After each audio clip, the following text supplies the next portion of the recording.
I'm John Walsh. Welcome to Dickers in Chicago and to the Pro Basketball Playoffs, our preview special. It's time now for the next 60 minutes to set our sights on the serious season, the second season in pro basketball. Of course, we're talking about the playoffs. My co-host for the next hour, the former head coach of the Indiana Pacers, the guy who just wants to work for somebody somewhere, Dick Versace. Welcome to Chicago, Dick. Thank you, Johnny. Thank you.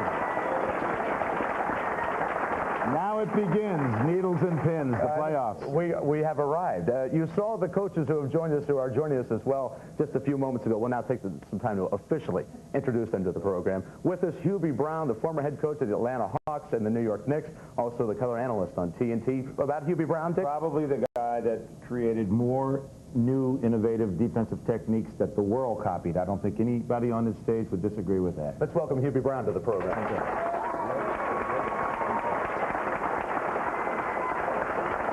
Also with us, the former head coach of the Atlanta Hawks. He was the NBA's Coach of the Year in 1986. He currently has gone from the bench to the broadcast booth as well, working in that capacity as an analyst with NBC. Mike Fratello, tell me a little something about Mike. Yeah. Mike has become a star, inviting us all to the party on NBC, and did a brilliant job as a coach of the Atlanta Hawks. Mike Fratello, welcome, sir. Also with us, a gentleman who has won, or really reached the 100-win mark in Chicago Bull history faster than any other coach in the history of that franchise. Has his team with the best record in the Eastern Conference. Phil Jackson, not Stu. Phil Jackson. Oh,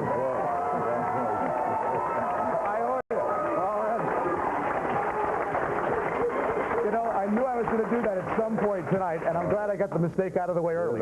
Smooth sailing from here on out. Welcome to the program, Phil. Yeah. You want to handle this guy next year? I want to stay away from Phil. I want to say something about Phil. I was sitting in the stands. I've been watching a lot of your games since I live in Chicago now. Nothing else to do. And I can't tell you who the guy was, but he was a friend of mine, and he turned to me and he said, "Is Phil Jackson a great coach?" And I got mad, and I turned to him and I said, "The measure of a good coach is the number of wins that he gets.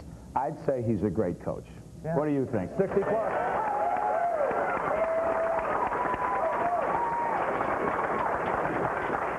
Another gentleman who measures up very well as far as those standards are concerned. The back-to-back champions of the NBA, the Detroit Pistons, they're led by none other than Chuck Daly. Chuck, welcome to Chicago. You guys go a long way back, don't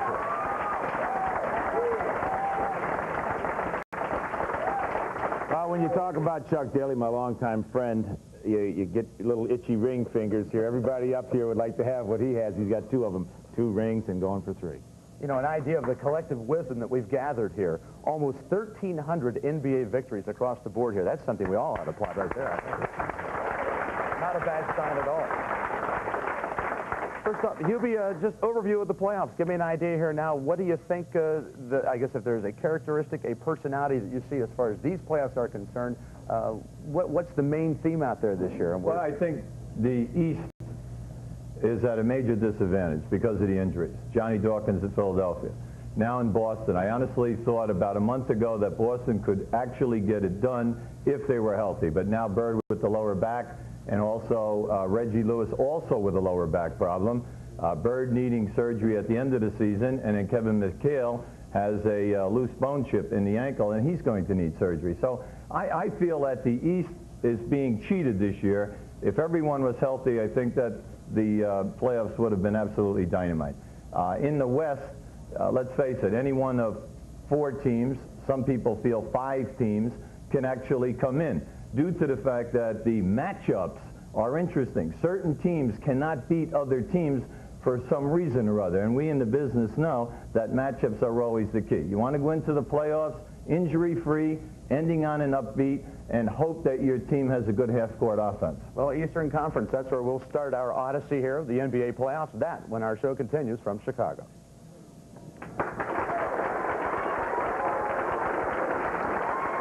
Welcome back to Dick is in Chicago and the Pro Basketball Playoffs, our preview special. Dick, when you look at the playoffs this year, let's look out west as far as Portland's concerned. Really a dominating team from start to finish this season. They started off so hot, and now they've ended the season. They're ending the season on pretty much of a roll. Well, I had a chance to work color for a Portland game. I did the Portland-Dallas game, and I sat there courtside and witnessed, I think, their 10th win in a row, and they went on to win 16 or 17, 17th possibly. I believe, quite honestly, that they're a juggernaut. They're so deep they can't find minutes for Walter Davis. Danny Young, who hit the questionable three-pointer against Chuck Daly and the Pistons, can't find any minutes. That's how deep they are. They're playing terrific right now. Overview as far as you're concerned, Mike, right now. Hubie touched on Portland, looked at the Eastern Conference, all the injuries. How do you see it right now as far as the playoffs are concerned? Well, in the Eastern Conference, you have some teams right now that are really struggling. You have two teams that are playing, if you base it on wins, Indiana and Chicago Bulls, probably the two hottest teams in the East right now. A lot of the teams struggling. Atlanta really struggled down the stretch, lost 4 in a row before they beat Boston on the last day of the season. You talk about Philadelphia playing up and down right now. Barkley just returning. Milwaukee playing just about 500 basketball right now. New York Knicks struggling down the stretch. So there are only two teams, as I mentioned, who are on a semi-roll going into the playoffs, and injury, as Hubie mentioned, playing such an important part. In the West, it's chaos in the West. It is the wild, wild West, with Portland leading the way, but so many things can happen come playoff time. Phil, I doubt there are too many teams out there you'd trade places with right now. Well, you know, this is the goal you're after, to sit in the top seed and play the 8th. But, you know, New York, as everybody knows, has Patrick Ewing, and they have a cast coming back that's been out, Oakley and Wilkins, who was ready to play last night, or Saturday night, I should say, in case they needed him against Charlotte to take the 7th place. That didn't work out, so he sat it out. But I thought, you know, when they were out, speaking of Wilkins and Oakley, players played well behind them. Starks, Quinnett, they got some experience. Walker came in, played a little bit. Jackson had a role. I know against Detroit he had a good role in Madison Square Garden a couple weeks ago. And so I think their bench got a feel for how to play. You need a bench in the playoffs, and if Wilkins and Oakley can come back and perform, Ewing is capable of lifting that team on his shoulders. We're well aware of the fact they could be a big problem. Of course, as you said, you open up with the New York Knicks. You have the designated spot, the home court advantage throughout the Eastern Conference playoffs by the courtesy of the great record that you had over the course of the regular season. The Knicks came in the 8th spot. John McLeod in perhaps hot water there. Chuck, there's a lot of talk about his status, and how does that affect the Knicks in their preparation for this game, for the set? Well, I think anytime there's a lack of stability in that kind of situation, it can present a problem. I would say that, you know, John has done a pretty good job, but, you know, they keep talking, but they keep changing coaches. I think we've had 8 coaches in 8 years, and that doesn't work. But evidently there is some, you know, smoke and fire, so to speak, and but sometimes that can turn around, and players just go out and play. The playoffs are a whole different thing, and one thing you have to remember, we have a whole week to get ready. Some injuries will get better, and some teams will change slightly in a week.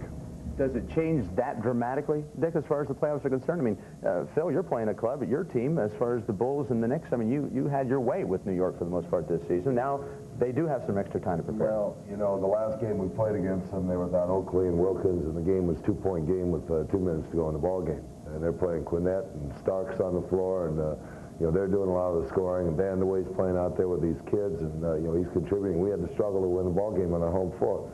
So, you know, we don't take anything for granted in a situation like that. And I think Chuck's absolutely right. John McLeod's a proven veteran as a coach. He knows how to get a team ready for playoffs. His job might be on the line. It doesn't matter. He can perform a lot of good things last year. Hey, by the way, guys, our cups are always on the line, right? It never changes. Trust me. Last year, New York bumped Boston in the playoffs, and that's all I have to say is that they jumped on top of Boston. Boston had the home court advantage, and anybody looked at that 5th game, New York versus Boston, has to have a lot of respect for him. Phil, can you tell us about the Cartwright-Ewing matchup?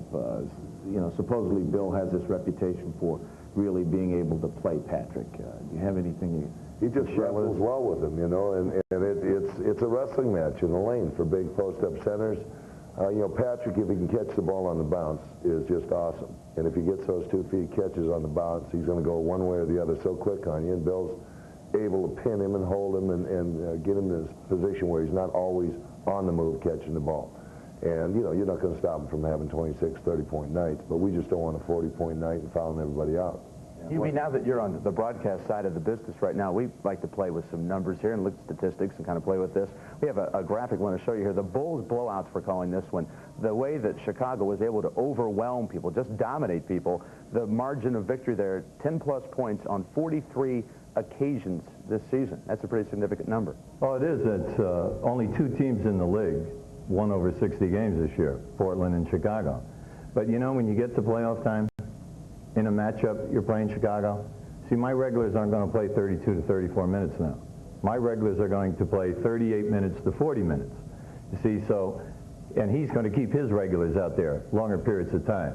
Now, if he gets an injury, it changes the entire situation around. We've all been in these kind of deals. You beat a team 6-0 during a year, and all of a sudden you get into the playoffs. His main guys are playing more minutes. You're not giving the substitutes because you're not worrying about 82 games. You're not worrying about 3 games in 4 nights in 3 different cities. What you are concerned about is that you have a day off in between and you have total preparation and being in there 4 days. And it's really kind of interesting that during a year, teams do not win on the road. You go and look it up right now. Only 2 teams in the East had winning records on the road and 5 teams in the West. And that's it. But at playoff time, kind of interesting. You're in the city, you put your clothes into a closet, and you have 4 days to stay. So it goes pretty good. But Hubie, when you talk about Chicago as the team with the most blowouts, they're playing New York, the team that got blown out the most. Yeah, so I'm not so sure that all that's going to wash. Yeah, well, look, that's a pretty telling stat, I would think. Hubie's got a point. 2 years ago, the Cleveland Cavaliers jumped on top of the Bulls 5-0 during the season. They played their second team against us. On the last game of the Sunday of the end of the season, they beat our team with the second team out on the floor. And we jumped on top of them in that series and won it. It was a lucky win. We won 3-2 that year. They had 57 wins that season, I think, and they had a great thing going for them. Now, granted, Mark Price was injured, didn't play the first game, and that's one we won on their home floor that changed the balance. Mike, when you look at the 4 and 5 seeded teams in the Eastern Conference right now, Milwaukee and Philadelphia moving on to their setup right now. Dale Ellis, somewhat questionable health. He should be back, they think. Barkley, you touched on it, kind of touch and go he has been with his problems, but yet, give me this one. Give me the skinny on this particular matchup. Well, in all fairness to Philadelphia, they've had a most severe blow happen when Johnny Dawkins was down to start the season. They lost that creativity, the easy scores that Dawkins gave them, pushing the ball right back at you after teams would score. Ricky Green has come in and done a very good job for him, but he still is not Johnny Dawkins. Barkley, who knows how effective he will be with the knee brace on. The one thing I do know, that is a team that Jimmy Lynam and Philadelphia did not want to have in the playoffs. For some reason, Philadelphia does not match up well against Milwaukee. Milwaukee gives them a lot of problems.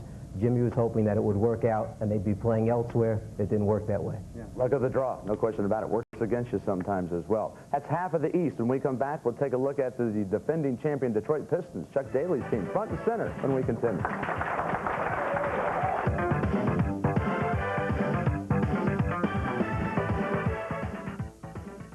Conference draw, Detroit, Atlanta, one of the matchups on that side of the bracket. First up, though, kind of a fun time you had with Mr. Daly, a roast for Chuck Daly, the head coach of the Pistons, standing right here beside us. But yet, 3 weeks ago, a little different set of terms when you two shared this kind of proximity. It was great. I was privileged to be a part of the Chuck roast. And it was for the Center for Creative. Yeah, everybody liked that. Yeah, yeah. The picture, I was on a spit, and I kind of feel like I've been that way ever since I've been in this league. But but we got a little thing from the Chuck roast. I think you might find amusing. Scott Hastings, some special comments that he had. You've already heard them. You folks at home enjoy. This is kind of fun. Yeah, the other day, the assistant coach is talking about Chuck, and like I say, I observe everything because, well, I have a lot of time to do that. As I'm sitting there, I'm seeing the assistant coaches yell out, 58. He ain't got no 58 play, I don't think. And I look over at Chuck, and he goes, game went a little bit longer, and all of a sudden I heard one of the coaches go, 63. You know, I'm thinking his play's being called that maybe I missed a practice or something. It turned out Chuck has a number for each one of his hairs that get out of place.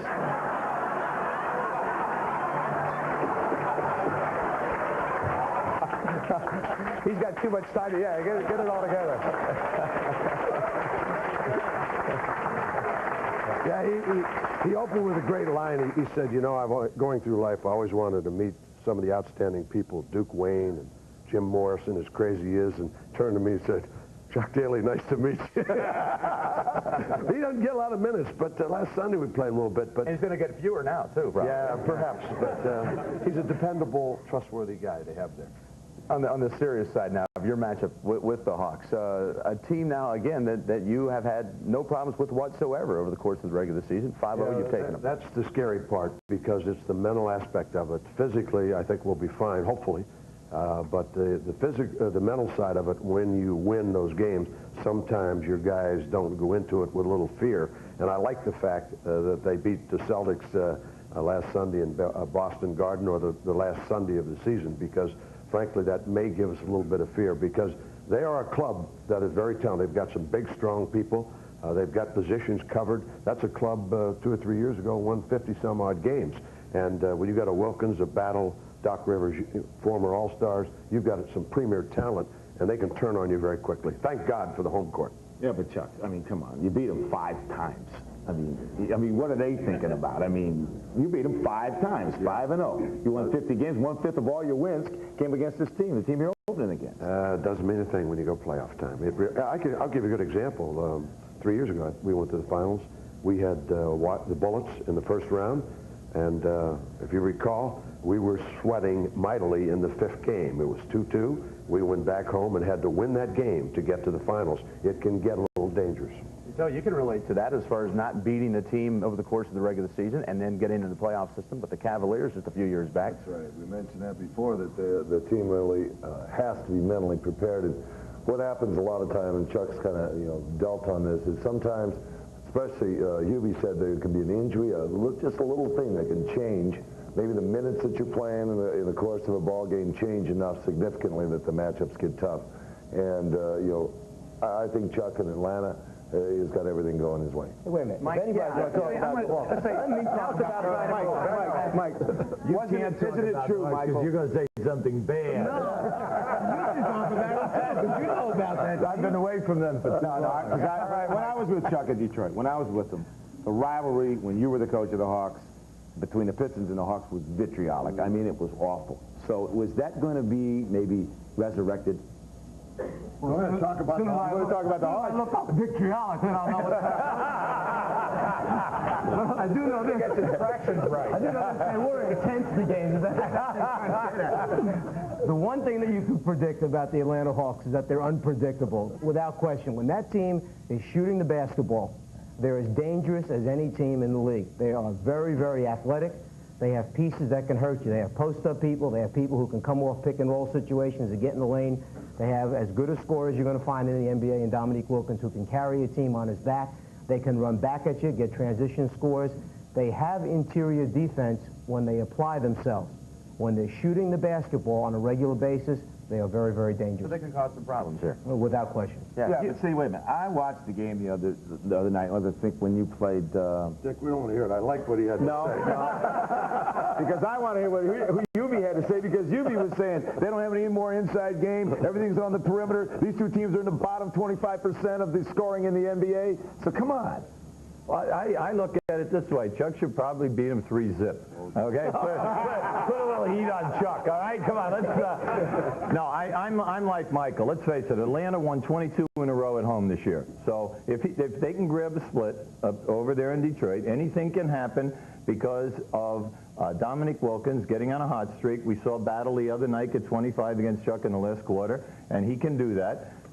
And you remember now, their bench has been their key all year. Moses Malone, Sidney Moncrief, Battle, and then Farrell coming off. And when they are in tune, this becomes a very, very complicated team to play.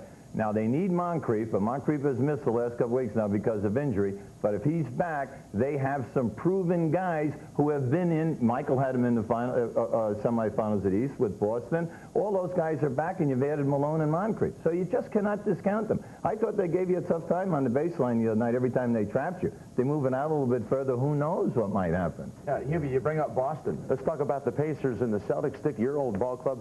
But I'm trying to get a job as a waiter here.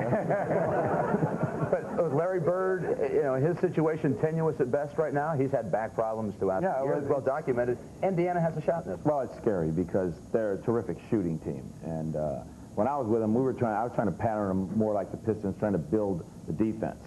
And since Bob Hill's taken over, they've kind of reverted to just trying to outscore you. But they can really do that. And they've been doing it very well lately. And so if you're going to play a banged-up Boston team, if McHale is hurt and if Bird is not there, they did split with them 2-2 this year. And they beat him once with Bird at Market Square Arena. I'm afraid what's going to happen is that Indiana can really come out of that first round with a win. And it's going to make me look bad. I mean, it's going to make me look real bad. You're hanging in there all right. We're going to be all right. Eastern Conference taken care of. Western Conference will be up in just a few moments. First, though, we're going to look at what the players do when they're off the clock and off the court, and also the MV picks of our elitist panel here in just a moment.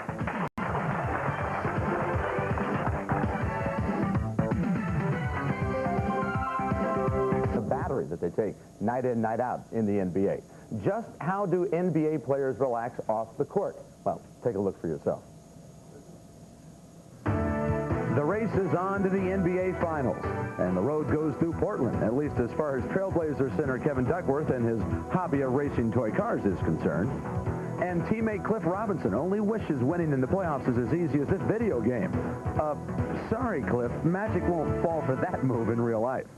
And how about Buck Williams and Jerome Kersey hoping to wrap up the title with this big hit in Portland? For you. 1, 2, 3, go MC. 2, slam jam for you. 1, 2, 3, go MC. 3, what's like the city? 1, 2, 3, go MC. Bingo, bango, bongo, baby. Meanwhile, in Utah, who says they only like the Jazz? Thurl Bailey shows a classic side in conducting the Utah Symphony. It's probably a dream of mine to be able to conduct a symphony. I've conducted a junior high school band with the absence of a teacher, but it's just a great opportunity for me to be able to fulfill one of my dreams. Now he'll really get an ovation if the Jazz can orchestrate some playoff victories. In Boston, the Celtics definitely look good heading into the postseason. At their annual fashion show, the big concern was over Kevin McHale and his ailing knees scaling the stairs safely.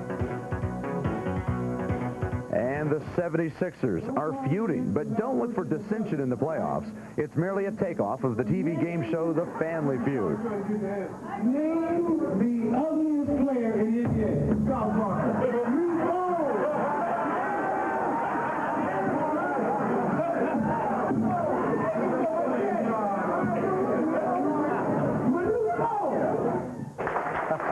This is me?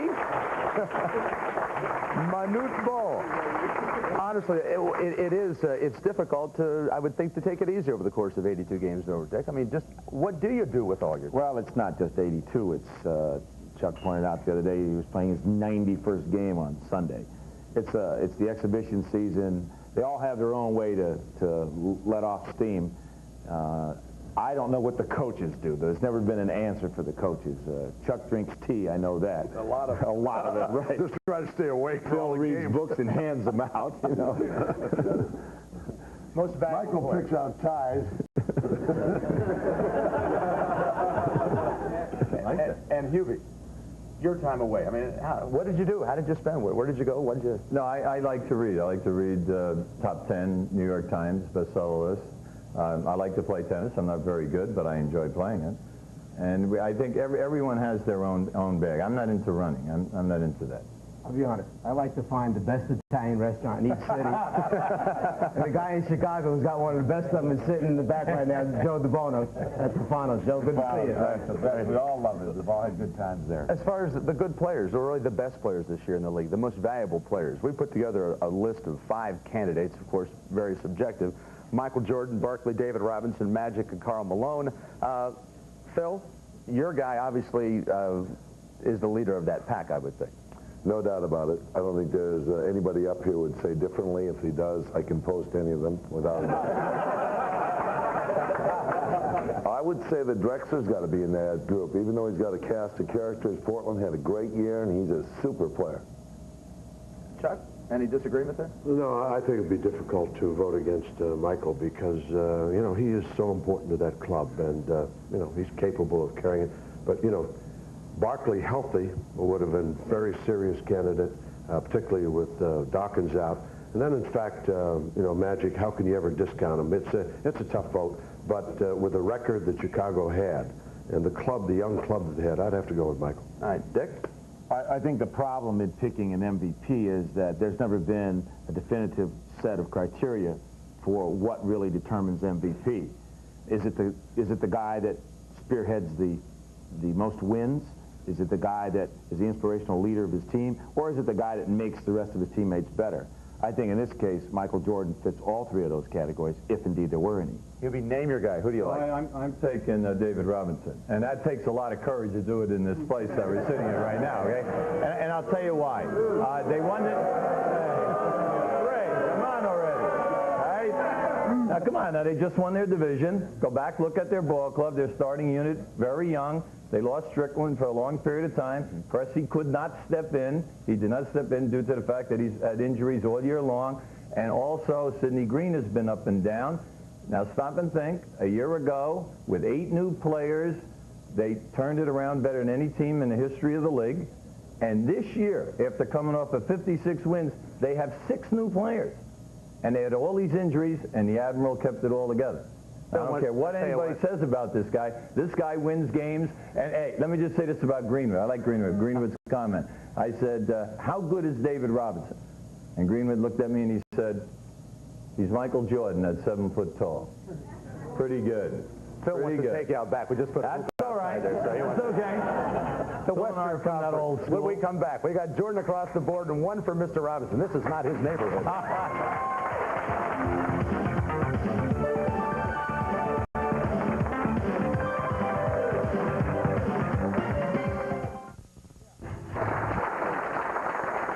Looking out now to the wild, wild west where the Portland Trailblazers have made their home, and what a great home it has been for them this season. You talk about the home court literally, Dick. I mean, they're most unbeatable in Portland. They lost 5 times this year on their home court. They're the team to beat out west. Well, we got an expert here because Mike Fratello did the color for the Clippers, and he spent a lot of time out west. So what do you think about it?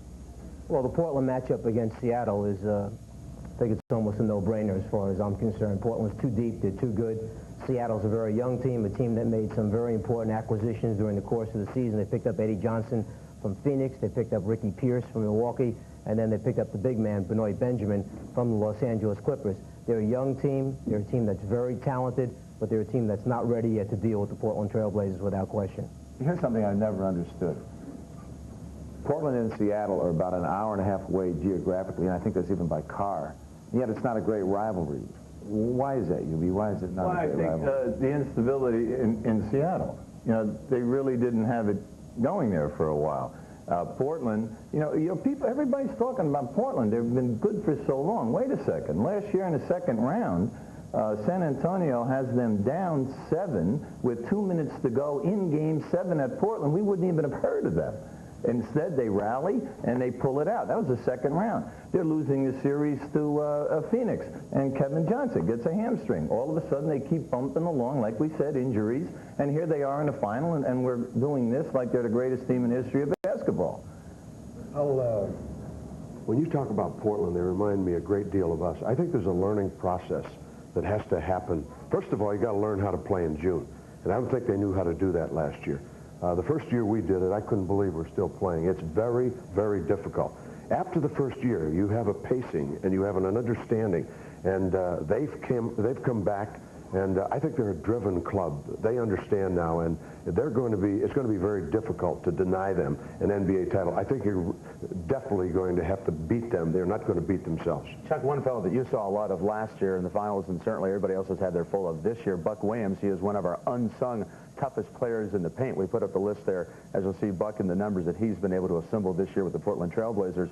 We'll look on down the list at the rest of the players here, but I'd like you to talk about Buck Williams and his contribution to the ball club, and also the difference last year to this year that you have seen Portland. What's the biggest development, or really the most crucial development they've made? I think the most important move that Portland made was getting Buck Williams. I think he established them as a great team and put them in the finals last year. I think he's the cornerstone of their club. He gives them physical toughness inside. They've got great athletes, great players, but he's the cornerstone, and I think very definitely will make the difference if they're going to win a title. Phil. I mean, you've been the choice to be the team on paper, statistically, that's going to end up playing Portland. You must have been thinking about him this year. Not at all. I'm thinking about the Detroit Pistons. That's the only team I'm thinking about. Well, you know, I think Chuck's point about a team having its biorhythm set to play and be there the first time you go there, and you go out and you walk out on the court, and there's 500 media people when you're in the finals. I can remember when we were out there together, and there was 50 guys around the trainer, Mike Abdenauer, and 55 around the ball boy and the assistant coaches. So Portland's been there. You haven't. Don't tell me you're not thinking about Portland. No. We're just thinking about the East right now. That's the important thing. Now, I agree with Chuck. I think it's a learning process. I was fortunate to play in the NBA in another era in the 70s, 69, 70, when the Knicks got to the finals and took advantage of it the first time they got there. And, you know, I've talked a lot to my team about how Detroit learned how to do it. First, they lost in the finals of the Eastern Conference to Boston one year when they shouldn't have maybe. The next year, they come back and they lose in the finals to L.A. Maybe they shouldn't have lost that 7-game. Kareem gets a great call down the stretch, and then they win it 2 years. So 4 years, Boston's been prepared, or I'm sorry, Detroit's been prepared to win, but they've only won twice out of those 2 years. Now, Portland's there, and you're right. It's a learning process. They've come through. They've learned what it takes. And, you know, if they're going to lose, they're not going to beat themselves. I think Chuck said it right. I'll make a good point. Last year, we played against Portland in the finals. We had 2 games at home. I did not recognize my own team. We just couldn't put one foot ahead of another. We couldn't make a shot. We were lucky to get one win out of that, and I thought the series was over. But that's what happens to your team when you're playing in the middle of June, early June. You just can't recognize it. Well, you stop and think about that series. It's 1-1 going to Portland. They honestly think they're going to sweep it. The town, the media's going wild. But then Isaiah and Vinnie Johnson step up, and they put in an incredible game, 3, 4, and 5, and then Lambeer goes 15, and 17 rebounds, and they win. Now, what does Portland do? We had a weakness at the guards. They go out and get an incredible acquisition, Danny Ainge. He is the one that solidified them now, and now has given them the total three-point game. They had Drexler and Porter before. Now you get Ainge, one of the top three-point shooters in the league. Then they said, you know what, we can't afford another injury. Let's get Walter Davis. So now they back that up. Up front, they went and got Abdelnaby. Now you say, well, Abdelnaby doesn't play. But you look at that Portland roster from 1 through 12, no one in this league can match them talent-wise 1 through 12. You want to play big and strong, they match you big and strong. You want to run, they move Drexler up to small forward. You want to play three-point shooting, they've got the three-point shooters. They really have a total package right now, and they're playing with a great deal of confidence. Well, it's time to say goodbye to the Portland Trailblazers, also to Phil Jackson. I know you have another engagement, another commitment. We certainly appreciate your time. Good luck to you in the playoffs, sir. Thanks a lot. Have some fun out there. You stick around for a while, I'm sure. The rest of the West in just a moment when we continue from Chicago. So as we move down the home stretch here, the final seconds ticking away here from the program, Hubie, it's easy to say Portland, Detroit, Chicago. If there's a team out there you think that might be capable of making some noise, maybe not winning the whole thing, but creating a stir, who would you like? Well, I thought at least a month ago, I thought the team that really could have been a dark horse in the West was Phoenix. Now, this is before the injury to KJ, the hamstring, Chambers' lower back problem, and Marley has a cyst on his nerve in the hip, which deadens the leg. Now, these guys are playing. Now, I honestly thought healthy, they could have been a real major dark horse. In the East, I really thought the dark horse was going to be, because I knew they would not have home court throughout the whole series, and that was going to be Boston. Now, can Bird come back and sustain it with a day off in between? Can Kevin keep going with the bad ankle and calf? And then the key guy, because this is open floor. When you win in the playoff, in the finals, you must get easy basket. Reggie Lewis. They need a healthy Reggie Lewis. My two dark horses, if you want to say, if they're healthy, I like Boston and Phoenix. They're coming from nowhere. Mike, as far as the kind of team right now, I mean, who can win this thing, or what kind of team does it take to pull this thing out? There's no question. If you're going to go with a type or characteristic of the teams that are going to wind up playing each other in the end, the healthiest team, the one that has their key people back again, I think you can take home court and throw it away this season in the playoffs. I don't think it means nearly as much as it does during the regular season. There will be some upsets away from home this year, and then teams that have been there before, have the experience, understand what it takes to win, and the style of play. I think there are certain teams that have a playoff style of play, and others who just win games during the regular season and then fade away come playoff time. All those things will come into effect. Chuck, in a word, can you three-peat? Yeah, we've got a shot. I like a dark horse Lakers out west, but we're the dark horse in the East because we got the X factor. And you like this guy sitting next to you. Do you like his chances? Oh, I love him. But, you know, there were 9 teams that won 50 games or better. But the team that's going to win the championship, unfortunately, is going to be Portland this year. Oh, my. Picking against his buddy. I hate to end on such a sour note. I got to say so long, though. Boy, what a way to go. We'll talk about this later, I'm sure. Thank you so much for joining us, and gentlemen, it's been a pleasure as well. Looking forward to the playoffs. Have fun, everyone.